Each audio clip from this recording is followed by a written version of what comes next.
Whether your goal is to do this or this, there are going to be some roadblocks along the way. That's why I've come up with 5 reasons beginners quit guitar and some helpful ways to think about them so that you're able to push through when things get difficult. Let's get on to reason number 1. Unfortunately, we are living in an age where technology is fueling social comparison. Have a listen to what social scientist Arthur Brooks has to say about this. The data they've got on this, the studies they've collected on this, Instagram, it creates social comparison, which is the thief of joy. No matter what level of guitar playing you're at, you're always going to be susceptible to social comparison. Just to use myself as an example of someone who's been playing about 23 years, I'll still log into YouTube and I'll see people half my age or younger doing things which I find difficult. However, given that we habitually compare ourselves to other people, why not try to flip this on its head? Why not start comparing yourself to yourself?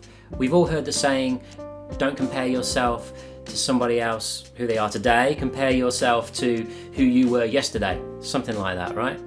So just try to remember that music is about fulfillment and lifelong enjoyment. It's not about comparison and it's not a competition. Playing guitar is difficult, especially in the beginning.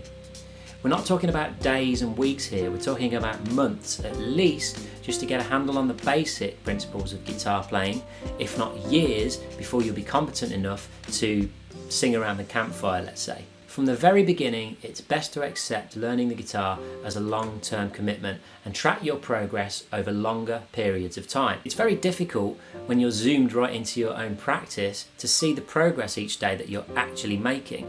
That's why it's better to zoom out and again, longer periods of time. Look at your practice intervals over the weeks and months.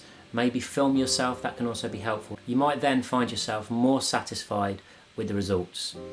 Should probably stop checking how many subscribers I have every minute of every day.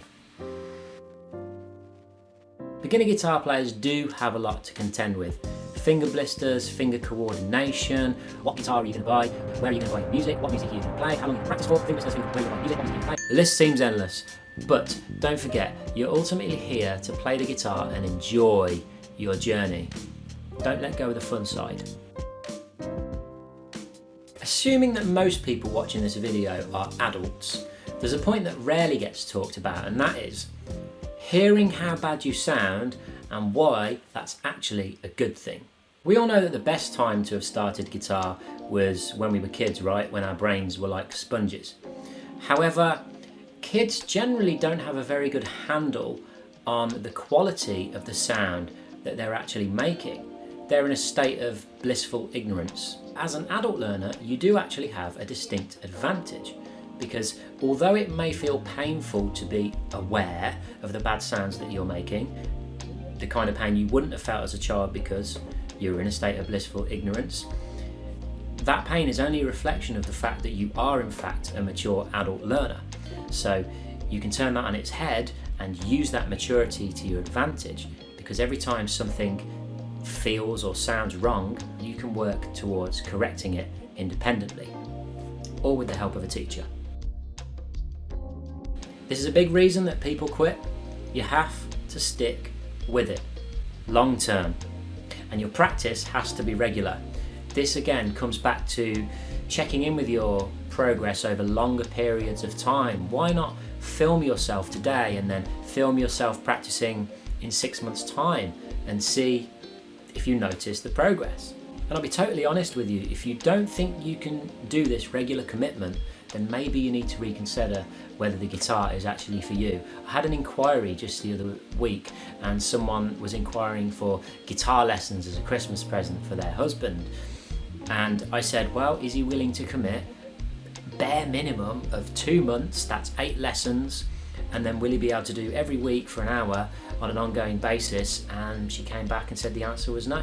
At the end of the day, I'm just being honest because I don't want people to waste their time, I don't want people to waste their money, and ultimately if someone's heart isn't really in it and they're not really wanting to do it, that's going to make for a really bad guitar lesson as well. However, if you do think you can manage regular practice, 15 minutes per day, 4 to 5 days per week, if you do think you can keep that consistency up, if you do think you have the persistence, In a couple of years' time, you may well find yourself strumming along chords to your favourite songs, and if you so desire, as referenced at the start of the video, you may find yourself soloing to certain things as well, probably a couple more years after that. Ultimately, the skill of playing guitar is a skill that is well worth having. But like all things that are well worth having, it doesn't come particularly easily. There are exceptions to this rule, of course.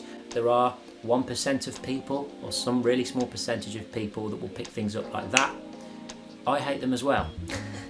But no, the point is that all good things are going to take time, and they're going to take persistence, they're going to take consistency, they're going to take some doing. The question is, are you ready for the challenge?